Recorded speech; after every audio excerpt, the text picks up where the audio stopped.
Marketing is a podcast for business owners and leaders, produced by my dad, Steve Davis, and his colleague at Talked About Marketing, David Olney, in which they explore marketing through the lens of their own 4 Ps: person, principles, problems, and perspicacity. Yes, you heard that correctly. Apart from their love of words, they really love helping people. So they hope this podcast will become a trusted companion on your journey in business. David, we're going to do the right thing in this episode. We both have throat fatigue, but we're not going to talk about that. We're going to focus on digital fatigue. Is that us taking the higher road? I think it's taking the more practical road, because digital fatigue is every day. Throat fatigue is only occasional. On that note, let's clear our throats and get ready to start the storytelling. Our 4 Ps. Number 1, person. The aim of life is self-development, to realise one's nature perfectly. That is what each of us is here for. Oscar Wilde. In the person segment for this episode, we have one last visit of Oscar Wilde, and it's from Matthew Sturgis's biography of Oscar Wilde, which was called Oscar. Amazing book. If you really want to lose yourself in Oscar Wilde's life, just leave a trail of breadcrumbs behind you, because you'll probably want to get out at some point. Amazing book. Thank you again, David, for introducing it to me. One of the things that popped up as I was reading it that I thought would be relevant for this segment is the whole concept of at-homes, which is a very English thing to do in the 1800s in some circles. And at home is like it sounds. We will be at home on this Saturday afternoon, and you're invited to come and visit and have conversation with us, etc. In Oscar's life, yes, when he finally got a home in Tite Street with his wife Constance, Constance did set up her place on the at-home circuit, so people would visit, including, WB Yeats, for example, guests like that, just dropping in and having a chat. But I think if we go right back to the beginning, we can see the influence that ultimately came to bear on Oscar Wilde, because Lady Wilde, she would have at-homes on Saturday afternoons back when he was just a small boy. In fact, I've got a little quote here, a snippet from Matthew Sturgis's biography of recounting those early influences. The Merrion Square house was often filled with interesting people and interesting talk, and, as the Kramers noticed, the young Wilde children were excluded from little of it. The social gatherings, chez Wilde, lit by the energy and charisma of the host and hostess, overflowed with intellectual merriment and wit. There were regular Saturday dinner parties for what Jane described 10 or 12 clever men. They would dine at 6:30 and part at 11. Sometimes the meal would be followed by poetry or music. The company would include not only the brilliant genius of Ireland, the leading literary, scientific and antiquarian lights of Dublin, but also celebrities of Europe and America. The ease and humour of Merrion Square discourse was distinctly Irish. Even among men of science, facts were never allowed to dominate diversion. Dr. William Stokes, William Wilde's great friend and mentor who lived in the square at number 5, pronounced it as the golden rule of conversation, to know nothing accurately. Many things, though, were known with assumed inaccuracy. Conversation ranged across all the current topics and literature and science of the day. Ideas were taken up, played with, and discarded. Nothing was sacred. At the Wildes' table, every creed was both defended and demolished, and Oscar, while still a young boy, heard it all. He came to consider that the best of his education in boyhood was obtained from this association with his father and mother and their remarkable friends. So there you are. You can see the makings, the DNA of Oscar and all his aphorisms there, where you should hold the opinion that you don't have any opinion, and everything's to be toyed with and played with. Ideas are like mice to the cats sitting around the table and tossing it around. On one level, David, I actually think at just this surface level, there's still some value and release that comes from that sort of gathering before we dive into whether or not there was depth. What do you think? I think it would have been remarkable. It really, if we look at in Wilde's case, it comes out of the culture of Dublin, and it was very much at home, whereas in Paris, it would have been in the salon. In London, it would have been in the coffee shop or the tea rooms. Different cultures put it in different places. But it was somewhere where, amongst friends, the formality could be notched down a little bit, but you knew people would still behave and they could speak about perhaps slightly less comfortable topics. So it was the best of all worlds, good behavior and open minds, and the potential to connect with people more deeply. We've been thinking about and talking about and practicing community this year in particular. And one of the things that Matthew Sturges hones in on is that these gatherings were largely performative. You carried your mask, which our next episode will touch base on in relation to Noel Coward.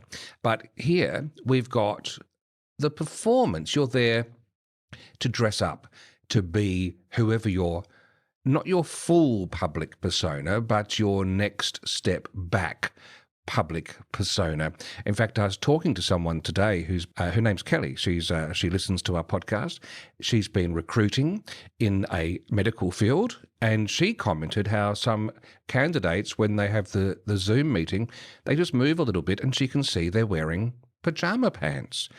And she's thinking, hang on a minute, which I concur with, that's actually not good practice. And it's not good practice, A, because it's not showing that sort of respect for the moment and what you're going for. But secondly, I actually think there's value when you put on the costume of work clothes to help signal to your head that you're now in your work persona. Play with that for a bit, David. I think there's probably two things going on at least, and it's that if you take it seriously, you're going to do a better job. If you show to other people you take it seriously, you're going to be given more charity to have a go and do a decent, job of what you're trying to do. So it's that thing of a little bit of an investment is good for yourself and good for others, because you're showing it matters to you. And by showing that to other people, you start mattering to them. So, the whole idea of fake it till it makes it fits very well with kind of this at-home idea.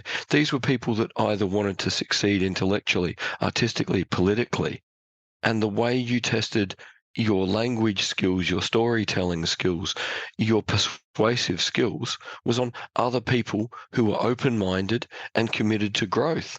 But if you didn't take it seriously and commit to doing it properly, there was always 20 other people out and at home they could go and talk to. So the idea in medical recruiting of the person sitting there in pajamas, they want the job because they want it. Well, big deal.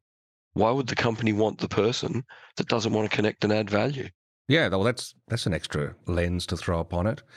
And I suppose to round this off from a personal perspective, I did like, as we were making our notes about this, I did ask the question, because I'd like us, in fact, I'd like to experiment with running some at-homes myself. I actually really love the concept.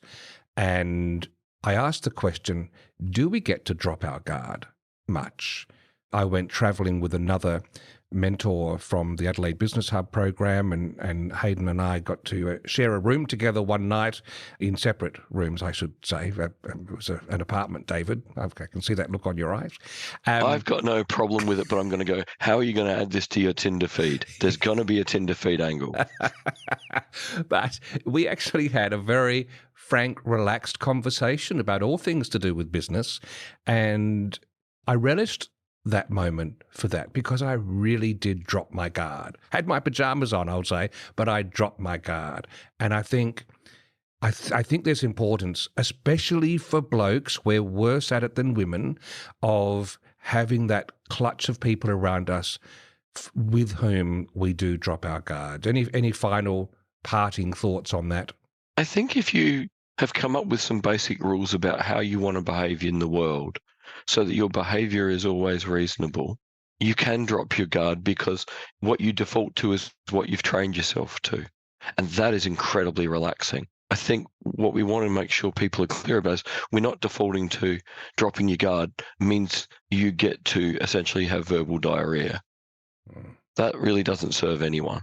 Well, that takes us back to, I don't know what episode it was, where we talked about puzzles, problems and messes. Exactly. You don't just go down and melt and share everything. Yeah, give people a mess because they don't know why and it's not their role. No, but you might toss around a problem or two that you've been in the right company. But also, Exactly.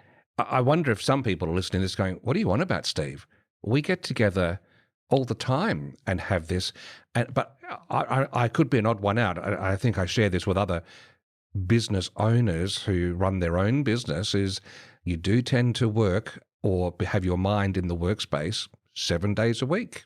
And so it is odd for me to be charting this territory. And I'm implementing at the moment, I'm graduating towards siphoning off some days for this sort of downtime. I think it's that important. Absolutely. Like the more we remember that we are a bigger combination of things than just doing the job or just growing the business, the better it is for us, because when we get nourishment for interacting with other people talking about other things, all the positivity that comes from that goes into every part of our day and life. In which case, David, I'll wait out by the letterbox for our invitations to our listeners at homes. Our 4 Ps. Number 2, principles. You can never be overdressed or overeducated. Oscar Wilde.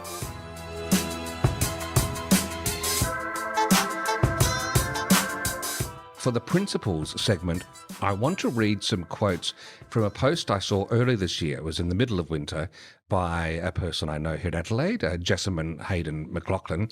She runs Felt and describes herself as the chief brand storyteller. And she's been doing the social media marketing for the Winter Reds campaigns, which is I suppose it's an event to get people to the Adelaide Hills in winter to enjoy wine and do those sorts of things. And it was her 8th Winter Reds campaign this year. And she reflected openly in LinkedIn and publicly, saying how it was much tougher to cut through than previous years. Overall, reach of the social media activity was down, although she had started to know that the year before in 2022. Facebook ads, a necessary part of the mix, and more Reels in the content mix, the better. So Reels did well. And she also makes a note, well, if you suddenly think you're going to make Reels, those short video pieces, well, that's fantastic. They are fun. They take a lot more work. They're very time intensive to get right. So if you're going to do it, you've really got to make sure you've got resources for that. But she said this, and this is what caught my eye. In my experience, digital fatigue is a real and increasing part of the social media landscape. People see your content but are less likely to comment, like, and engage. They're tired, and so am I. So I 100% get it. And I think you're fully on board with that too, David. Oh, absolutely. Even during my master's when I did the social media subject, and Sarah Ali was trying to get us to all believe about the wonders of social media and its effectiveness for getting your message out. My skepticism was pretty high then and only gets higher because at the end of the day, if we are having to work hard to construct the message, people aren't going to work hard to absorb it. They've got no reason to unless our message resonates with them. And even just the name, the Winter Reds Festival. Like the fact that that name lasted 8 years is an indication that really they're not ever connected with what makes people get excited about going to the hills. What would you get excited by in going to the hills? I probably would actually give up with a name until I got some good photos out of bottles of wine from the hills on tables with food that is all local produce in front of open fireplaces. There is a lot of that material in all of their campaign, which possibly explains why that name has had its longevity, because it is ticking those boxes. Because the photos work. Yeah. The name could be anything. Well, it could be. Yeah. It could be Samorian. Doesn't really matter. But again, it was about connecting with what people would actually, with limited energy, engage with, or what people love to engage with is warm, cozy, nice place, yummy things, friends. Yeah. Well, she goes on actually in this article, and she says her take out of this is more and more the role of social media is for visibility, to get top of mind in a busy world, and noting that a strategic approach is vital. One post won't sell an event. It needs to be delivered again and again in as many creative ways as you can come up with. She also notes that she thinks accounts now should be largely considered as a place for reference and research, to bookmark, to remind, to answer questions, to pique curiosity. And so she's saying, let go a bit of the numbers as the main metric, and start to understand that being active at the level that suits the business, having that present, being in a place that people can corroborate what you're on about and why is key. And the occasional breathtaking picture is still very magical, which I think alludes to what you're saying. I think what she's really saying there is sort of sharing the stuff that we talk about. That when you're talking about a persona, I've been doing some work with some more clients this week.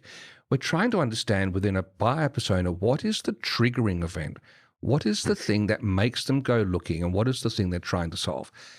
I think what she's saying there is, if you've got the content that scratches that itch, that is there, you've got a better way of connecting with them, because they can have a aha moment and come back and they can share that with other ones, but not so much a place where you say, hey, book your table now. Really, in the case of the Winter Reds thing, the perfect example is if you can't build the persona for who is the person who is going to arrange to load 7 friends on a minivan and spend the weekend bouncing around the Adelaide Hills, if you can't clearly articulate who that person is, what makes them excited and interested, don't post until you can. Because it is those people who are the linchpin. Because if they bring 7 friends, then 7 friends might pay some attention to the social media. But the only person that really mattered was that one who's going to organise their friends. Yeah, that's a good point. There's something else that, Ron, from this, because from our chat a while ago, you were on about the Adelaide Hills itself, like all regions, could do with giving some attention to what its core story is. And you said that, and within a day, I was listening to a podcast, You Are Not So Smart, which Lisa Kennewell, one of our friends and clients and member of the High Table, recommended to us. And there was an episode called number 225, Blindside and Neuromarketing.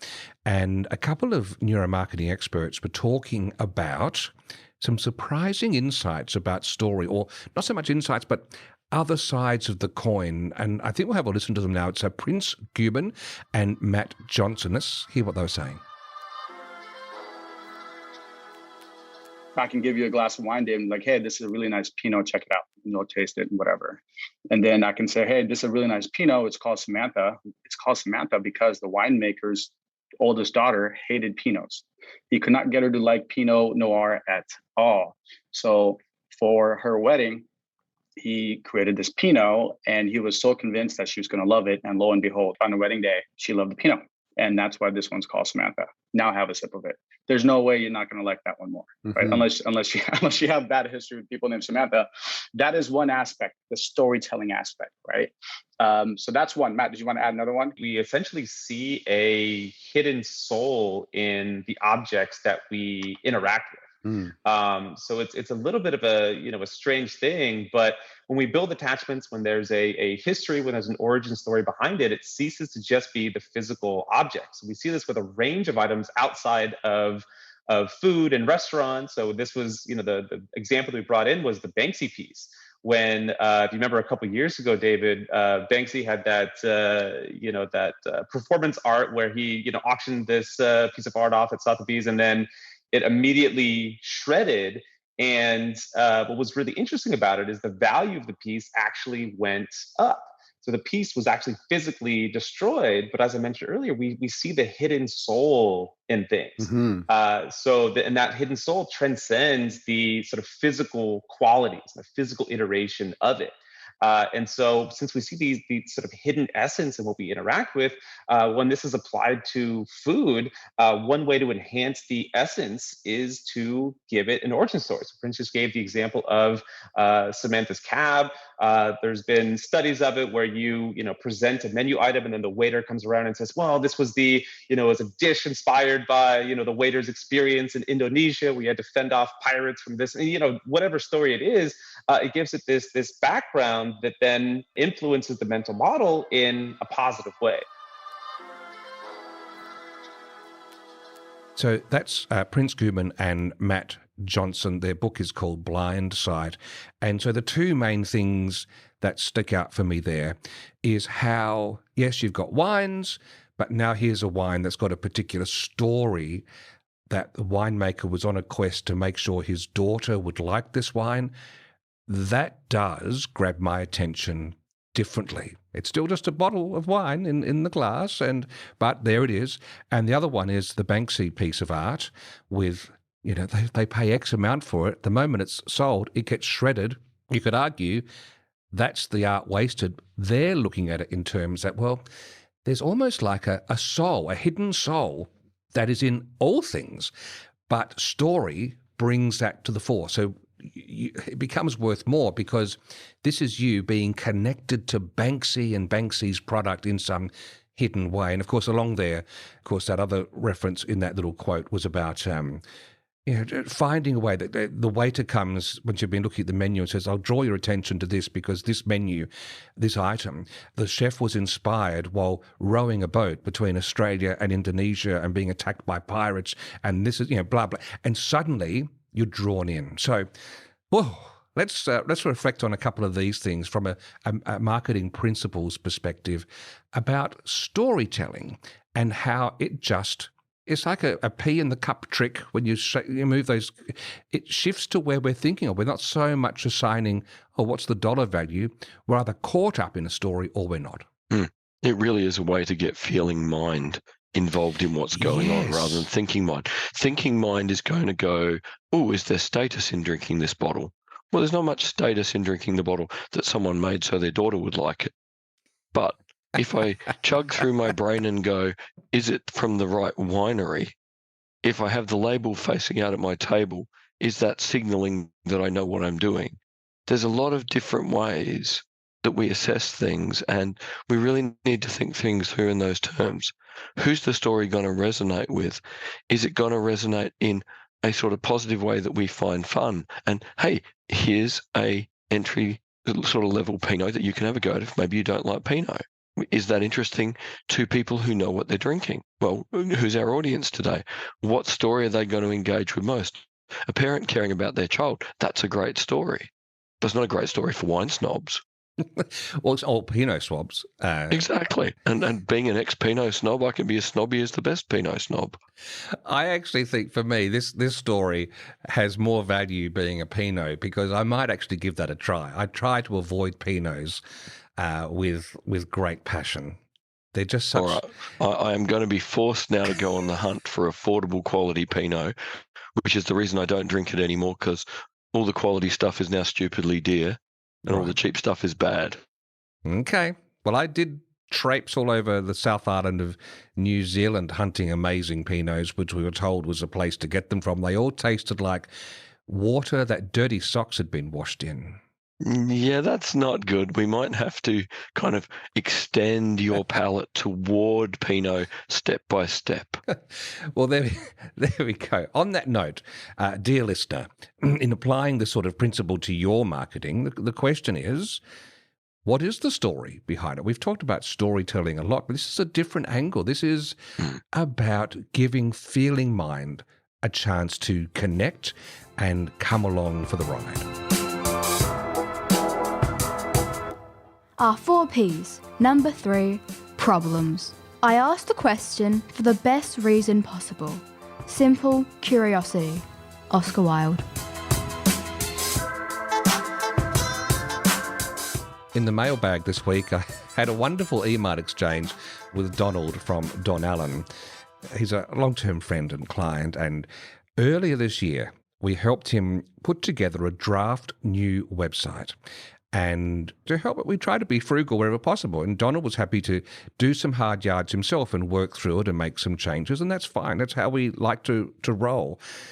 But a couple of weeks ago, I emailed him and said, just double-checking, Donald, are you having any trouble? Because I hadn't heard from him. And he just said, look, you know what? This should be a segment for your podcast because the website has been at the top of his to-do list since February, and it just has not moved despite his best intentions. He said, does David have any tips? I'm going to throw that on your table this time because I normally do the problem segment, David. That is fine, and I'm happy to. And it's good because, as you were saying, I was actually immediately thinking the problem is with something like review website. That makes sense to you and I because we look at websites every day from the perspective of building them. But most people only look from the perspective of, I get a new one occasionally. Oh, wow, this is daunting. What do I look for? So the first thing I would say is anytime you've got a task like this that's been at the top of your to-do list for a while that you haven't got to, you probably haven't got to it because you haven't defined what the task is specifically. And in the case of the website, it could be multiple things specifically. Do I generally like the content? Do I like the layout? Are there any missing pieces? What page is most important and should I start there? What page is second most important? So really, with your to-do list, anything that looks too big, break those big things down into manageable pieces that you can define comfortably and go, I know exactly what I need to do to complete this piece. And when I complete this piece, I will genuinely be closer to completing this task because it's not a single task on the to-do list. It's actually a heading for multiple tasks. And the sooner you acknowledge that a lot of the things on the to-do list are a heading for multiple tasks and list those tasks out, the more confident you feel that you can chip away at it, one per day or one per week, and get on top of it rather than start hiding from it. Great. This is meant to be a segment where we teach people things they should do themselves. But what you're saying here, David, if I read between the lines, is, yes, you're partly saying that, but you're also saying, Steve, when you did the handover email to Donald, why didn't you give him a broken down list to guide him? Because there was some old material brought across that he needed to go through and just double check. There were some gaps that were identified, had to be filled. Steve, why didn't you actually specify that and give Donald a ready-made broken down to-do list? Really, that's what you're saying, isn't it? I wasn't thinking that specifically because, again, I don't know how much experience Donald's got of new websites. Yeah. Donald, you could have been working with Donald for 20 years and he could have so much experience that actually writing that list for him is underestimating his capacity. Well, this is where hindsight is 20/20 vision. Yeah, because, yes, exactly. He's smart. He's an engineer in his DNA. And the reason why I thought the one line would be fine is because it's typically well within his wheelhouse. However, as you say, different project. This is what we do all the time. Yeah. And it would have been a great gift from me, and I'm going to make a note to go ahead and do this, actually give him my list of the key areas where I know there is attention needed. And probably the priority order for him. Yeah. So if he could only do 2 or 3, yes. Which 2 or 3 do we need most to be able to help him most effectively? Gee, now you're setting a higher bar for everything. And I think that's good, David. I think that's good. I think we should. We're partners with our clients. We should be doing whatever we can without over doing it and becoming paternalistic. Maybe we should ask, here's what needs to be done. Would you like a checklist or are you good to go? Yes, yep. Okay. Nothing more complicated than that. Because again, we want people to be empowered have their autonomy and agency. But if you need a hand, let's offer to give it. Yep. And if people want it, well, we've already offered. So there's no shame in them asking. Very good. And that's what I love about doing this podcast is it's an open book. You can peep in through the window as we think things up. This will now become part of how we flow, how we roll. Thanks, David. You're welcome. Perspicacity. Our 4 Ps. Number 4. Perspicacity. The one duty we owe to history is to rewrite it. Oscar Wilde.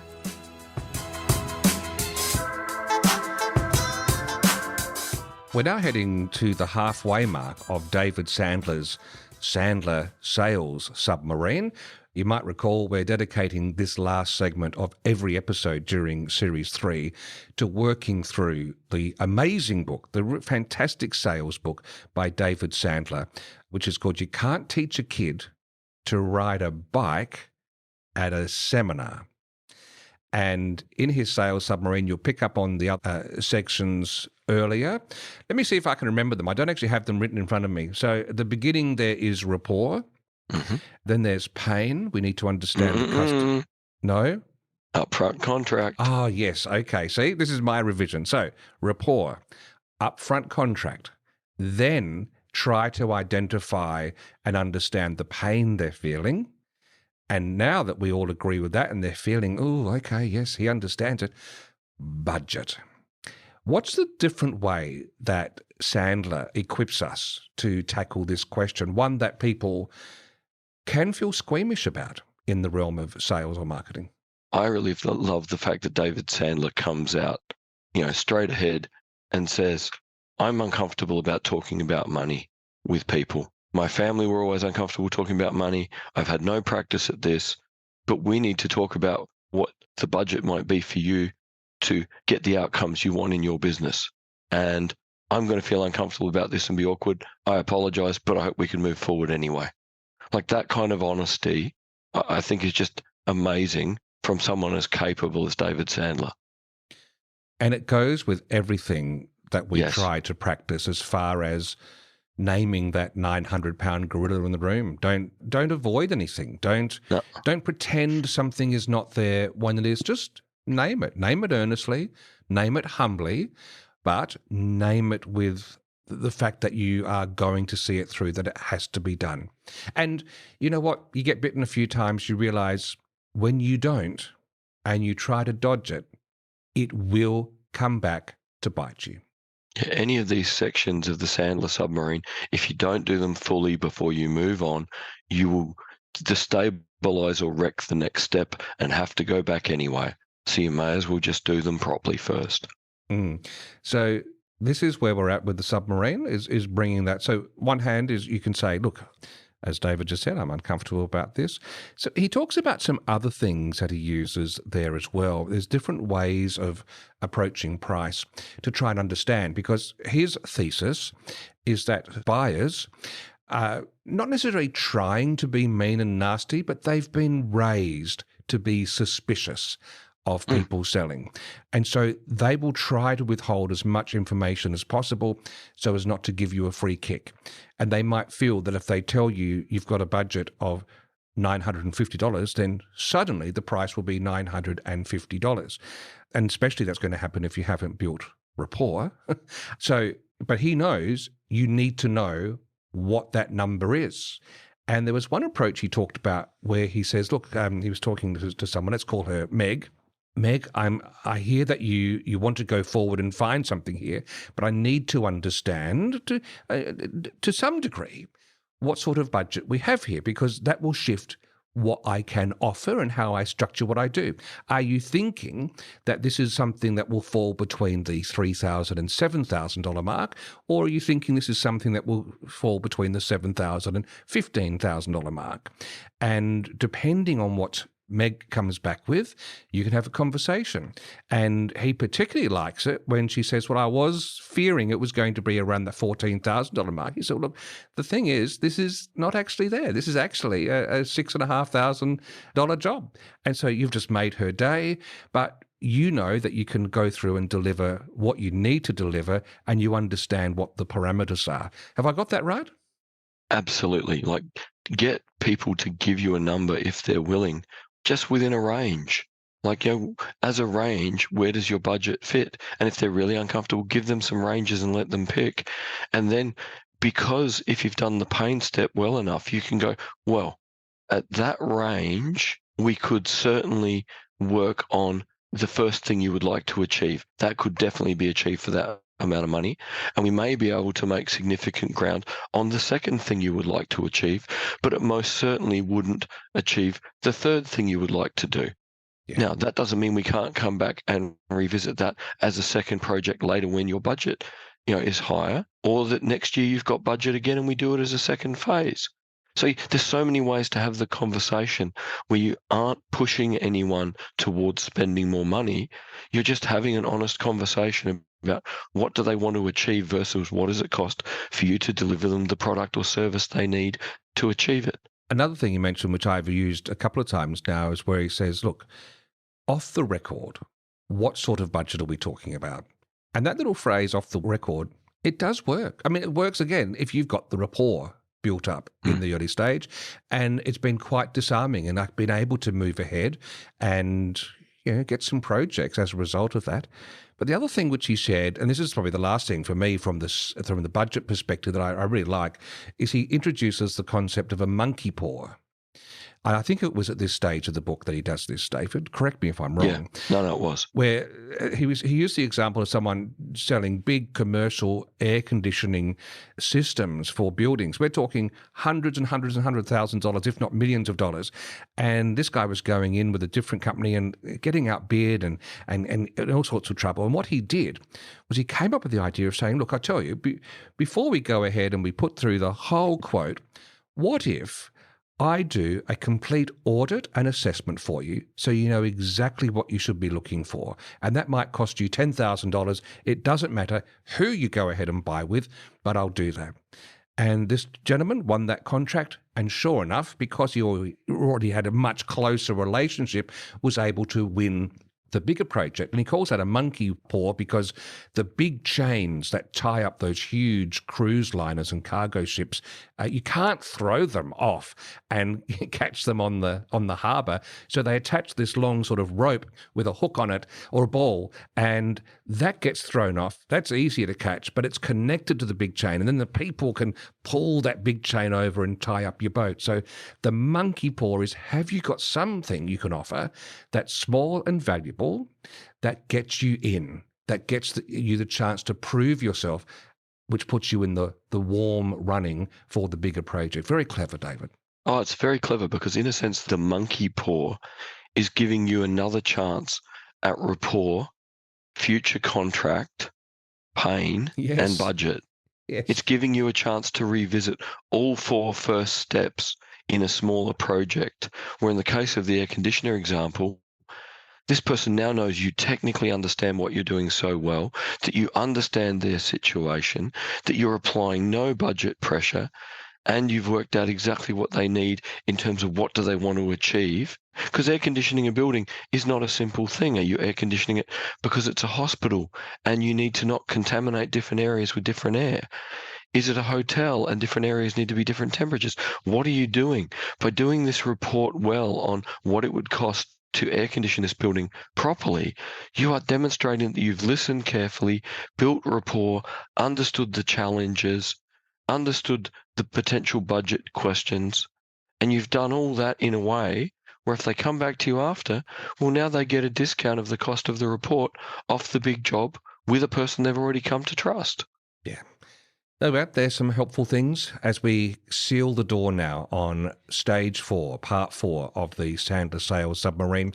The book is a great book, although even listening to the audiobook, the second edition, narrated by Dave Matson, who's the current CEO of Sandler Training, is the one we recommend. You can't teach a kid to ride a bike at a seminar. David, thank you again for another Talking About Marketing. Thank you, Steve. Thank you, listener. I might see if I've got a bottle of Pinot lying around. I'll have to go find one for him. Oh, that's right. I was washing my socks in it last night. Thank you for listening to Talking About Marketing. If you enjoyed it, please leave a rating or a review in your favourite podcast app. And if you found it helpful, please share it with others. Steve and David always welcome your comments and questions, so send them to podcast@talkedaboutmarketing.com. And finally, the last word to Oscar Wilde. There's only one thing worse than being talked about, and that's not being talked about.